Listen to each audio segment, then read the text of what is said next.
radio for the Agile community.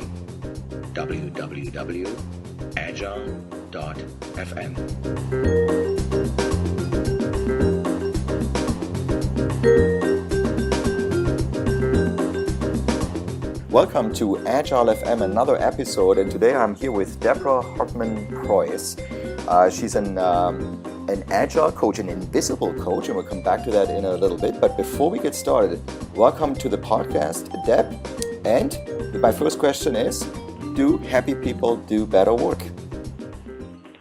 Hi, Joe. Hi. I like that question. And I guess, my gut answer is, well, heck, I do. But the research also shows us that happy, satisfied people who are engaged in loving their work are more creative, and they collaborate better. They create stuff that matters. Right. You also refer to a lot of your writing and blogging to joy and being, joyful and having joy at work. So happy is maybe a very broad term, but I want to talk a little bit about people coming to your site, and there are some really big goals on your site. For example, changing the workplace, raising children, healing the planet. These are things why people approach you. These are big goals. What do they have in common, and how can you help these people? What's cool is what they have in common is that whoever brings me their big goal, for them, it's perfect. And so I don't have to solve all of these things myself. What I try to do is to create an invitation that lets people come and let me collaborate with them on their goal, which may be to create amazing children or heal a disease. Mm-hmm. What's in common is that people are amazing, and people can do much bigger things than we've been told we can do. And I live to give people just the encouragement and the invitation to be bigger. Mm-hmm.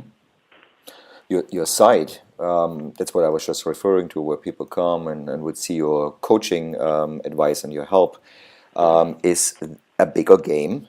But the bigger game is .me, so it's a biggerga.me. Very important to point out. What is the bigger game?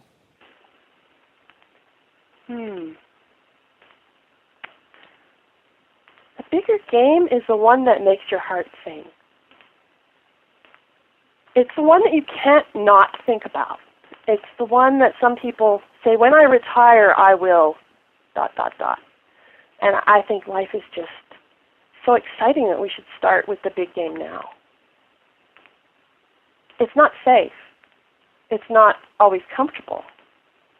But it's exciting, and it's joyful. You're not saying we should get or retire now. You're saying do something you would do if you're retiring right now. Yeah, I have a colleague who's came up with this great thing, which is like work as if you won the lottery. Mm-hmm. People are waiting till they're retired because they feel that there's less risk then. I want to work with people now to shift those risks and reduce those risks so they can live like they won the lottery today. But isn't there also a risk in accepting that risk? I mean, how risky can you be when you're 50 years old, you're in the corporate world, you have 10, 15 years to retirement? Mm-hmm. Wouldn't you play it safe? Well, it's a question of which risks you want to accept. There are other risks that we don't talk about that we think of as quite normal, like risk of heart attack, risk of mental illness, depression, risk of broken relationships. There are people who are, quote-unquote, playing it safe in the corporate world, and what they're putting in play, what they're risking, is at home. And really, all of that is one picture. Each person is just one picture, one person. There is nothing. This fiction of work-life balance is a crock. Because it all lives inside one person who holds all those realities together. And if one part is bleeding and the other part is succeeding, it's not a balance. And if both parts are just okay, it's not a good balance. I agree. Very good. Very good. We talked about in the beginning when we came into this podcast, Deb. I said you're the invisible coach, and there's something to it because you have a very interesting, let's call it, maybe you have a better term for that, business model, but you do actually phone coaching or long distance coaching to complement your in-person coaching you do with agile teams or with agile coaches. What is that kind of coaching style, and how do we have to picture that your daily routine, if there is such if there is such thing? I'm looking down. I am wearing a bathrobe. I admit it, and I'm proud of it. When I was working with teams, I was seeing pain that I didn't know how to help with as an agilist, as a person from the IT domain. So I looked for training on how to work with teams and I discovered coaching and trained with Newfield Network on working with organizations. And at the same time, because I wanted it all, I trained with Coactive, the Coaches Training Institute, to be a life coach, because those two things seem so complementary and yet so different to me. And the Coactive model encourages using the phone as one mode. And in Canada, of course, I was living in Toronto at the time, everything is pretty far away, so we're used to using the phone where I come from. And so it's a way of coaching that where I'm very active in terms of soliciting what I need to understand what's happening to my client. It's also very intimate. And this is where I discovered, I thought I wanted to learn to coach teams better. And where I really shone was in coaching individuals in this really intimate, supportive setting, where, right now, I've got my Bluetooth headset on, and you are right in my ear, and I can hear you breathing, which I can't when you're across the table from me. So I've lost the visual, but I've gained some other things, and together with my intuition, it creates a lovely way to work that feels very private and safe. So the phone coaching is actually, you prefer even without video. It would be just audio. Even when my husband and I were courting across an ocean, we would try using video, and I can remember one quote-unquote date we had where we went through 3 different video clients trying to find one that would work for us, and the lag and the interruptions, we just said forget it, and we went back to voice only because it felt, the flow was there, the closeness was there. Oh, and this podcast is audio only, and a lot of listeners take it with them. It's much easier than actually watching a video or watching somebody. As maybe people have different kind of impressions right now of how does Deb look like. I mean, they can go to the website at Agile.FM and take a look at the picture, but it's not the same. The still, right? Than we actually discuss here. So is this on so this one-to-one conversation you're having with people, is this to complement in-person coaching, or do you have some of your clients actually just do the phone coaching? How do you? It's culturally different in different countries. Okay. I'm finding, and I typically will gain my clients through, they've somewhere heard me or talked to me or met me. So there's already a connection somewhere, which is the main reason that I do things like in 2 weeks I'll be in the U.S. for Agile Coach Camp U.S. in Indianapolis. And one of the reasons I'm going there is just to be with people so they see who I am and I can meet them and I can spot if there's somebody that I would like to make an offer to, because I give away my first session free. Because you don't know whether you like coaching till you try it. And you especially don't know whether you like even a particular coach until you see how you interact. And so there is an in-person aspect to my practice, but there are people that I have, made an offer to on Twitter, DM them, say, sounds like you could use some support on that. Can I help? And our first conversation is, from Indonesia to Germany on the phone. Yeah. That's a very interesting thing. Does that work on? I mean, obviously you're cutting out a lot of travel time. You're available ad hoc. Are you doing this hourly coaching, or would that be what would be the frequency of these kind of things, and how far out do you schedule things, or is this totally ad hoc and based on various customers? So that was something I had to figure out at the beginning because different coaches are using different models. I did work for, 6 months or 10 months on an hourly basis, so with a price for an hour. Mm-hmm. And what I found was that motivates people to call less, whereas for me, I get my value out of seeing them grow, so I want them to call more. So we had a conflict of interest there. Now I'm encouraging people, if they're motivated enough, to call me 3-4 times a month. I make them a package. I'll give them a month for the price of 2 hours. And I'll say, book up to 5 a month. Book what you need when you need it. And they come to me, so I have an online booking system where they come and they find what matches. If they can't find something that matches their schedule, then, we do a little deal on the side to make something fit. But it's important to me that this be pulled, that those people pull my coaching when they need it, which means we need to have some kind of that's another reason for this initial session, is to talk about how urgent is it, what time do you have to invest, what energy do you have to invest in this right now, to see if it's a fit, because doing this kind of coaching once a month, the results can be kind of meh.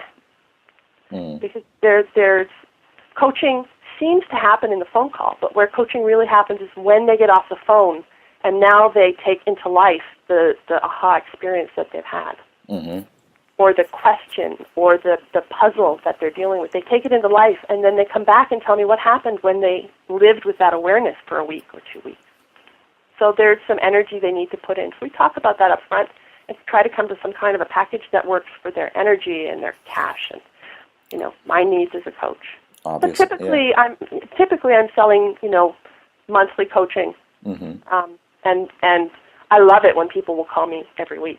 Right. I mean, that really shows the interest, but also the willingness to improve and to learn even more. Right. I think this is a wonderful example of how modern technologies as a global workplace plus agile development, where we do believe in these short inspect and adapt cycles, actually work very, very well together.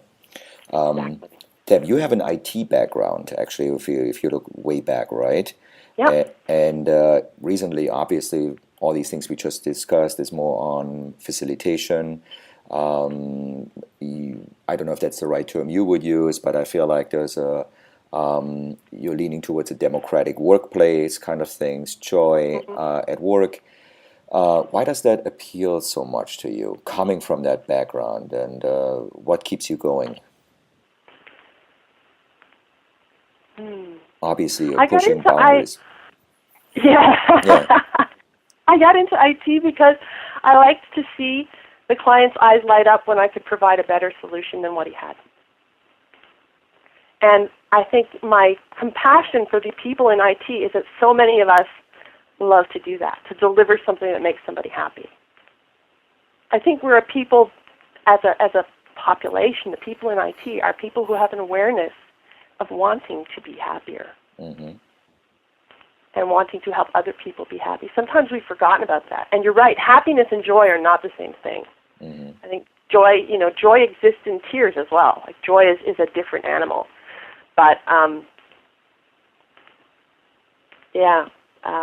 I just really have seen some good teamwork in that domain when I was working as a software developer, and I've experienced wonderful working relationships where work felt like play, where work felt like a good, hard, challenging game. And I would like more people to have that, because when you're happier at work, you're happier at home, and that's sort of my hidden agenda, right? People don't invite me into their dinner tables to make their families happier. Exactly. But if I can get them at work and invite them to be happier, invite them to not just settle for okay, but to really go for the joy, I know that will go back with them to when they're reading the bedtime story to their child, or on the weekends at the dinner table. Yeah. You mentioned before that one of the things you're focusing on when you actually make in-person appearances, I guess that would be hard to do on the phone, is that you're using open space as a facilitation technique. Mm-hmm. Do you see growing interest in that? If we had to measure that kind of democratic workplace, introducing techniques like an open space, do you see a growth in this area, or how would you assess the market out there for that, or the appetite for that kind of technique? I mean, I'm using it myself, but I see two things happening simultaneously, and I guess it's the more adoption curve, right? Open space has been in use for 20 years, 25 years. Perhaps more so in North America than here where I am in Germany. And I'm seeing that it's becoming better known. Bar camps are making it better known. Some bar camps are using pure, like a classic open space approach. Some are using an adapted open space approach. Some are just borrowing from it. So I'm seeing it become more widely known by various names, and people encounter it and go, oh yeah, I want more of this. The other thing that's happening is, as it's becoming more widely known, are also starting to become cargo culted. So we're starting to see open space butt, which the people in the Agile world will recognize that phrase. It looks like open space, but it feels somehow different. And I'm concerned about that. I'm concerned that there's something really essentially human about open space, just like there is something essentially human about the patterns in Scrum, and that people keep contact with that underlying supportive complexity, which requires that we draw some boundaries and hold back and make space for that complexity. That's why we call it holding space. So I've been teaching about that lately, doing some more holding space myself. I'm excited about doing that in Indianapolis. Mm-hmm. So with that technique, and let's say open space is being introduced to a company, and you do a lot of coaching in person, phone, we discussed earlier. We're aiming for some joy. How would you respond to a person? I just want to take like a little bit of an example here. Who would argue that introducing joy into a marketplace has been in an organization, maybe let's just XYZ, for the last 3 years. They have tried, but really it didn't really make a big difference to them. Is this connected to money, bonus, job titles? I mean, how would you? Maybe that's an approach many organizations take. What would be your approach? Like a company who is interested in it, but have also tried through their, let's say, HR department and so forth, to introduce concepts like this, but have failed. I typically start with a retrospective. So I go in and I say, so tell me what's happening, tell me what's worked. And find the two things. One is the pain point and help to make that visible. The other thing is to find the goal, because the goal is not joy. That's my, subversive, world-changing goal. But a business exists to create something in the world. Some businesses exist to create happy employees and happy customers. And whatever they're doing has to be in the service of that. So help them connect with that, where they're going, what they're making in the world, what they want to be in the world, and connect with the pain. And then we design something. I have a bunch of workshops in my pocket. See if one of those workshops fits. Maybe what I need is to help teach a skill like powerful questions. Or maybe they're just stuck. Being stuck feels awful, but it's really not so hard to get out of. And I pull, the Fearless Journey game out of my pocket and say, you can download this for free and use it. Or, I can come in and show you guys how to use it. I don't do classic Agile coaching anymore. There are people doing a great job of that. It's not what my passion burns for. My passion is to see the light go on in people's eyes and have them say, I can be alive here. And then they'll figure out the rest. Because if they have agile methods to work with, if they're doing inspect and adapt, they will emerge whatever they need to get that joy themselves. I want to go in and remind them that it's possible. And then my niche is to support the change agents. Being the change agent means that you're out ahead looking for joy when other people are still worried about, competing or making a bonus or whatever silly rules they have. It can be lonely to be the change agent who's out in front. And so supporting that person so that they can continue to hold space in their organization to let joy be a possibility. Yeah, you can be very lonely. Absolutely, that's a great point, and also thanks for clarifying the agile connection and the kind of coaching you provide, because you work also with the change agents actually one-on-one. So it's not you're working actually always with the agile teams. You actually work with change agents or executives, leaders who are interested in these kind of changes. Supporting a change agent may mean that I come in and facilitate something for them. Exactly. Yeah, but I'm not doing, I have done Scrum training. I've co-taught with Michigan and Canada and Joe and the States. And so Scrum and Agile, I love it. I think it's doing great things for the workplace. I leave it to other people, and I'm coming along as a support. So, for example, a great place to bring me in is you have a tricky retrospective coming up, and you feel you're part of the system. You need to be in the retrospective.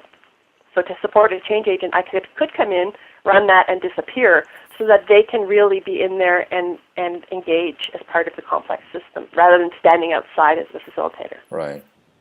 Well, awesome.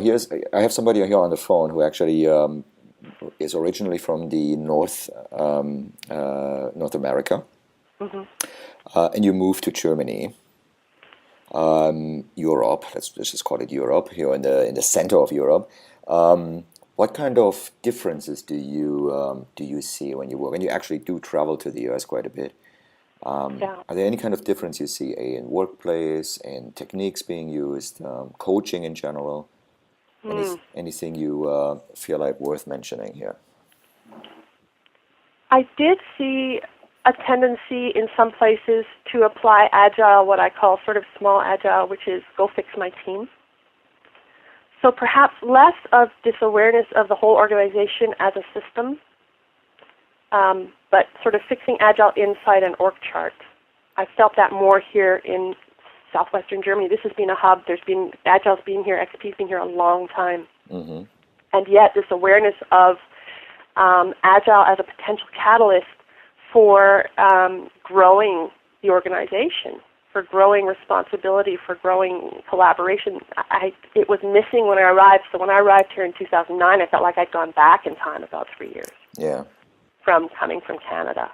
I'm aware that it is happening in pockets all over Germany as well because I'm in touch with people. We travel around a lot here. I'm in all kinds of cities all the time, and not just in Germany. I can't wait to get to the Netherlands in October. But that's one difference, is sort of doing Agile in the small is sort of an anti-pattern that I'm interested in busting here. And something that I was nicely surprised with here was I came in to facilitate when I was doing some Agile. I did do some Agile coaching here at the beginning, and I came in with my team exercises, and I had the feeling people were sort of scratching their heads, going, "Why are we doing this?" And it took me a while to realize that in America, sometimes the cowboy ethic is stronger, and we need to actually build teams. And we get here, and the Germans are like, "Heck, teams? We get teams. Let's go. We're ready to work as a team." They love teamwork, and they call it, the land of Vereins, the land of associations. There's a club and an association for everything because these people really get teamwork. So it's challenging coming in as a foreigner, as this outsider, to coach people. The beauty of the coaching stance is I don't come in and say, "Okay, here's what you need to be, here's what you need to do." I come in and say, "What do you want to accomplish? And where's the pain? What do we do next?" How is your German in the past 5 years? Are you doing these kind of techniques in German or in English? Nee, tue ich auch in Deutsch. In Deutsch, okay. Langsamer, slower. And every once in a while somebody will sort of, that look when when the dog turns his head sideways, like, what did she just say? But it's functional. I'm coaching, of course, in English and French. Those are my two native languages. And in German, I sometimes just have to throw English words in. But I tell you, the English of German speakers is awesome. Mm-hmm. They have very high standards for their own German language, and they hold themselves to high standards for English. Yeah.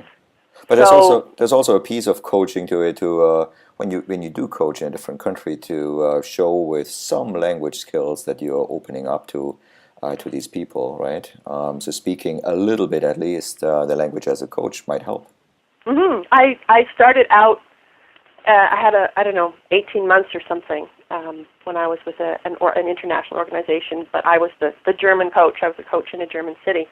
And from the beginning to the end, I definitely made, by the end, I was coaching retrospectives in German. I didn't always get all the details at that point, but then you learn to be humble, too. I mean, that's the thing about being an immigrant, is you learn to say, I'm sorry, I didn't understand that. Mm. As a Canadian, the I'm sorry part came really easily. Learning to say, I didn't understand that was, that's part of the immigrant experience, is just to be transparent. And Germans are very helpful. Mm. For that, I'm thankful. Oh, you didn't get that? Great. Let me help you out with that. Yeah, and then, perfect. So this is really interesting talking to you. You made a transition from North America to Europe, Karlsruhe in particular. As we said, this is a little bit of a hub of agility in Germany and maybe Europe. I made the transition from Germany to North America. Originally, I'm actually from your hometown. Little fun fact here, Karlsruhe, my hometown, and still my soccer team.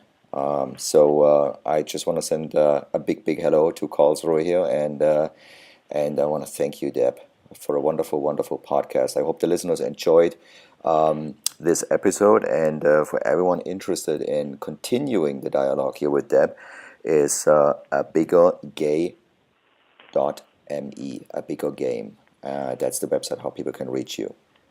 Twitter handle, Deb? Is Deborah with 2 H's at the end, Deborah. And something that's easier to remember than a bigger game is Agile.ambulance.com. Wonderful. Thank you so much, Deb, and I'll see you hopefully soon. Thank you, Joe. I'll go open the window and shout your greetings to my city now. Okay, thank you. Auf Deutsch. Auf Deutsch, of course. Thank you. Cheers. Cheers. Thank you for listening to Agile.FM, the radio for the Agile community. I'm your host, Joe Krebs. If you're interested in more programming and additional podcasts, please go to www.agile.fm.